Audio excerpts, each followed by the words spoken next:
So guys, little update on the car. I have got my power steering line fitted up. Got my new fitting that goes on the gearbox itself.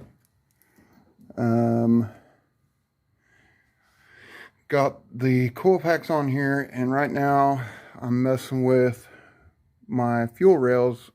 My original one had a return and feed line, and my nephew has a wrecked truck, and I got the fuel rail off his, but I neglected to get the passenger side, and I'm gonna have to double check. I don't know which side on that particular model or where the fuel regulator is, because on mine with the return style, I had the fuel regulator on this rail. So and I was wanting to run a returnless style, and I don't have a regulator. I've got a Corvette style, but well, I guess I could run that because I've got a vent line on my sending unit, so I guess I can do that. But one thing about this harness, now this is a harness I bought off Fleabay. It was the Chinese harness. Everything's been great. Everything plugs right in, and all the connectors look great, and all the wiring looks good. You can tell it's kind of cheaper made than OEM. I mean, you can't you can't beat OEM, but I got this off the wrecked truck and put it right next to this guy, and I mean, it's identical. But the problem I had whenever I first plugged this Chinese one in, it collapsed this pin,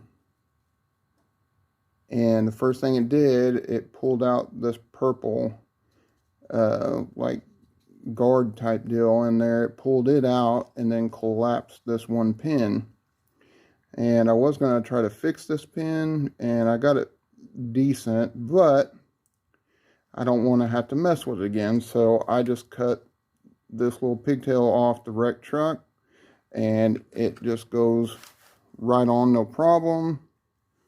And it's nothing like that Chinese one. Chinese one, besides that collapsed pin, it was all right. And here's a little guard that came off.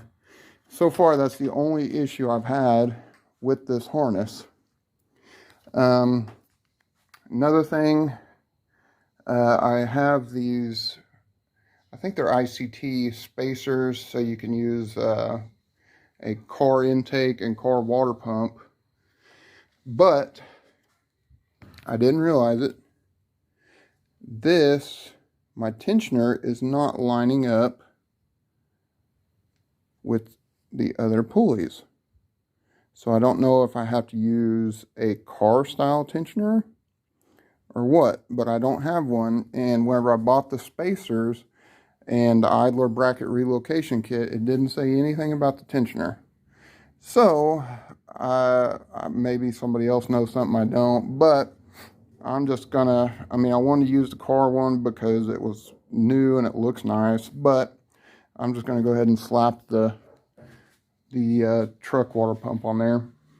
And just, and another thing, my steam port line was right here, but I'll just run it to the top of the radiator, right under the cap, where that's the best place to have it anyways. So I'm gonna take that guy off and put the other one on.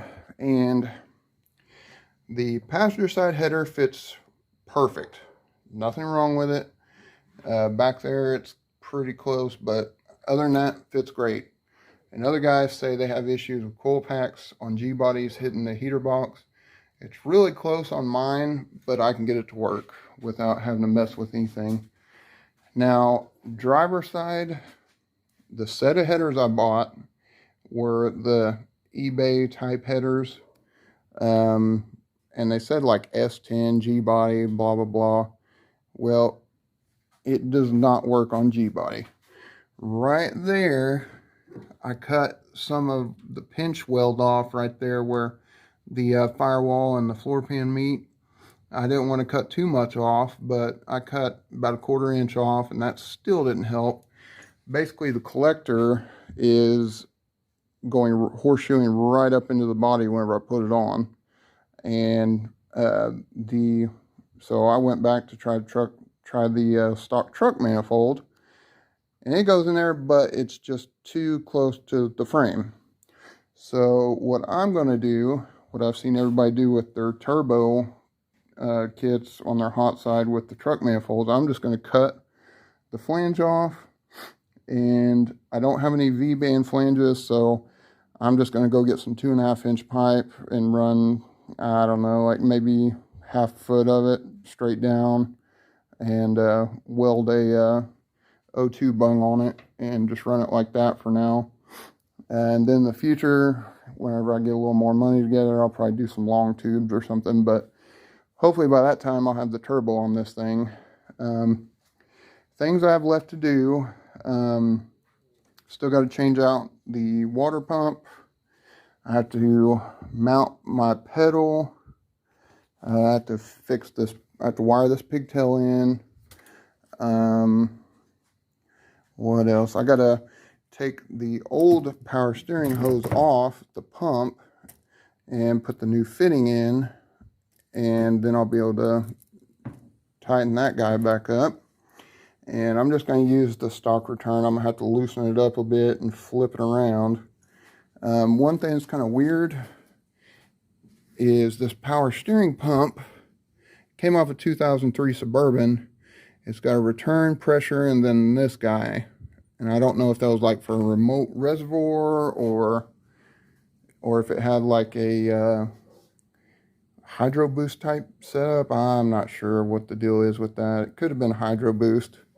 But I'm getting it close. I've got my radiator out, and I'm going to start fitting that pretty soon. And right out the gate, I'm just going to be running a single fan. I've got a set of Z28 double fans, but it's kind of broke, and I don't have the pigtails yet, but that might be the route I eventually go. But it's come together, and hopefully I'll be able to show you guys a fire up video next time. But that's a short update, and if you guys are looking into getting one of these Chinese harnesses, my advice is I'd go ahead and save the extra $200 and get you a PSI harness, because this is actually identical to a PSI harness.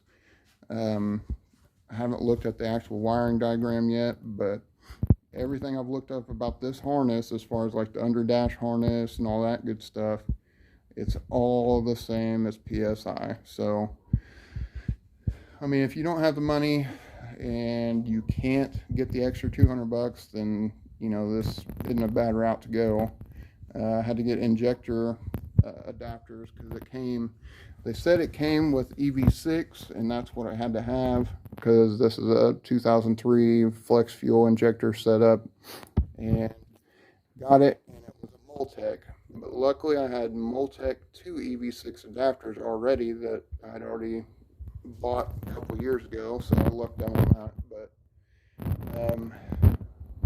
so far I like the harness, but in the future, if I had, you know, a different route, I would be going with the PSI harness because they have tech support. I mean, it's a good company from what I've heard, so that's what I'm gonna be going with in the future. But if I end up having the extra money, I'll actually be going with the Holley Terminator X, because that's where it's at.